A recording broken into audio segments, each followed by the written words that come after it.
تسلیما سارے احباب مل کر محبت کے ساتھ درود پاک پڑھیے الصلاۃ والسلام علیک یا سیدی یا رسول اللہ وعلی آلک واصحابک یا حبیب اللہ۔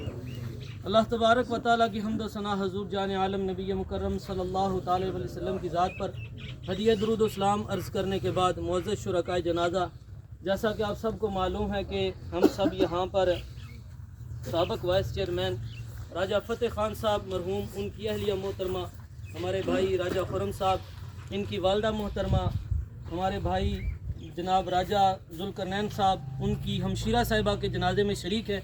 اللہ تبارک و تعالیٰ کی بارگاہ میں دعا ہے کہ اللہ تبارک و تعالیٰ مرحومہ کی کامل بخشش و مغفرت فرمائے۔ اگر یہ بخشی ہوئی ہیں تو اللہ تبارک و تعالیٰ ان کے جنازے کے سبب اللہ ہماری بخشش و مغفرت فرمائے۔ اگر ان کے ذمہ کوئی گناہ ہے تو اللہ تبارک و تعالیٰ اس جنازے کے اندر جو اس کا نیک بندہ اس کے صدقے سے اللہ مرحومہ کی کامل بخشش و مغفرت فرمائے۔ حضرات عزیز وقار، قبلہ مفتی صاحب بھی یہاں پر موجود ہیں۔ منٹ صرف جنازے میں 10 تھوڑی سی حاضری پیش کر کے قبلہ مفتی صاحب اپنا آواز فرمائیں گے۔ میں نے جو آیت پڑھی ہے، اللہ تبارک و تعالیٰ قرآن میں ارشاد فرماتا ہے یا ایھا الذین آمنوا لا تاکلوا الربا اضعافا مضاعفہ۔ اس کا مفہوماً ترجمہ یہ ہے کہ اللہ ارشاد فرماتا ہے ایمان والو، سود کو بڑھا چڑھا کر نہ کھاؤ۔ حضرات عزیز وقار، سود ایک ایسی لعنت ہے کہ جو بندہ سود کھاتا ہے، 2 گناہ ایسے ہیں کہ جس کے کرنے والے سے اللہ تبارک و تعالیٰ نے جنگ کا اعلان فرمایا ہے۔ پہلا گناہ کہ بندہ اللہ تبارک و تعالیٰ کے کسی ولی سے دشمنی رکھے۔ اللہ فرماتا ہے من عاد لی ولیا فقد آذنتہ بالحرب، کہ جو میرے کسی ولی سے دشمنی رکھے میں رب اس سے اعلان جنگ کرتا ہوں۔ اور دوسرا مصطفیٰ جان رحمت نے ارشاد فرمایا کہ کوئی بندہ سود کھاتا ہے، سود کا ایک لقمہ کھاتا ہے، اس سے اللہ اور اس کا رسول جنگ کرتے ہیں۔ حضرات عزیز وقار، سود ایک ایسی لعنت ہے جس سے پورا معاشرہ تباہ و برباد ہو جاتا ہے، نسلیں تباہ ہو جاتی ہیں، پورا ملک تباہ ہو جاتا ہے۔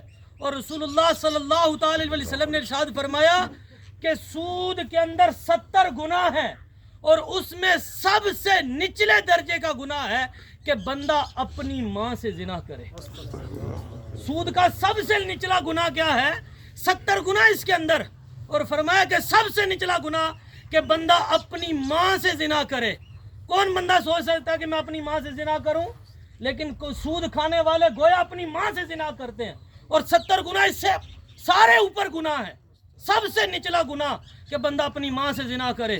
اور سرکار دو عالم صلی اللہ تعالی علیہ وسلم نے ارشاد فرمایا کہ معراج کی رات جب میں نے جہنم کا مشاہدہ کیا، جہنمیوں کے عذابات کو دیکھا، تو ایسے لوگوں کو دیکھا کہ جن کے پیٹ گھروں کی طرح بڑے تھے۔ جس طرح گھر بڑا ہوتا ہے اس طرح ان کے پیٹ بڑے بڑے، ان کے اندر سانپ بسے ہوئے۔ میں نے جبریل سے پوچھا جبریل یہ کون لوگ ہیں؟ فرمایا کہ یا رسول اللہ یہ سود کھانے والے لوگ ہیں۔ اور مسلم شریف کی حدیث ہے، سرکار دو عالم صلی اللہ تعالی علیہ وآلہ وسلم نے ارشاد فرمایا سود لینے والا، سود دینے والا، اس کے دستاویز تیار کرنے والا، اس کے گواہ، ان سب پر اللہ تبارک و تعالیٰ نے لعنت فرمائی ہے۔ ہم اس معاشرے کے اندر حضرات عزیز وقار رہتے ہیں کہ جہاں پر عام دنیا دار تو چھوڑو، جو مصلی رسول پر کھڑے ہونے والے لوگ ہیں، جو ممبر رسول پر بیٹھنے والے افراد ہیں، وہ سود کی لعنت کے اندر مبتلا ہیں، سود کھاتے ہیں، سود کا کاروبار کرتے ہیں۔ ایسا بندہ کہ جو سود کھائے، سود کا کاروبار کرے، سود ایک کبیرہ گناہ ہے۔ کبیرہ گناہ کرنے والا بندہ نہ امامت کا قابل ہے، نہ لوگوں کا پیشوا بننے کے قابل ہے۔ ایسے بندے کی امامت جائز کوئی نہیں۔ ہم پر لازم ہے کہ ہم رسول اللہ کے امتی ہیں، ہم ایسے بندے کو گدی سے پکڑ کر نیچے اتاریں کہ تو سود کھاتا ہے۔ ایک بندے کے بارے میں بتایا گیا کہ وہ مسجد کا امام تھا۔ جب اس کی کمیٹی کو پتہ چلا نا یہ سود کھاتا ہے، تو کمیٹی والوں نے کہا کہ یا تو سود کرنا چھوڑ دے ورنہ ہم تجھے مسجد سے نکال دیں گے۔ ایسی لعنت کے اندر وہ بندہ مبتلا تھا۔ اس نے کہا مجھے مسجد سے فارغ کرنا ہے تو کر دو، سود کا کاروبار نہیں میں چھوڑ سکتا۔ ایسی لعنت ہے۔ دیندار لوگ اس کے اندر مبتلا ہے۔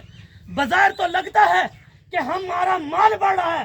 مصطفیٰ جان رحمت نے ارشاد فرمایا سود کھانے والے کو یہ لگے گا کہ میرا مال بڑھ رہا ہے، حقیقت کے اندر اس کا مال کم ہو رہا ہے۔ حقیقت کے اندر اس کے مال سے برکت اٹھا لی جائے گی۔ اللہ تبارک و تعالی ہمارے معاشرے کو، یہ پورا ملک، پورا معاشرہ یہ سود کی لعنت کے اندر مبتلا ہے۔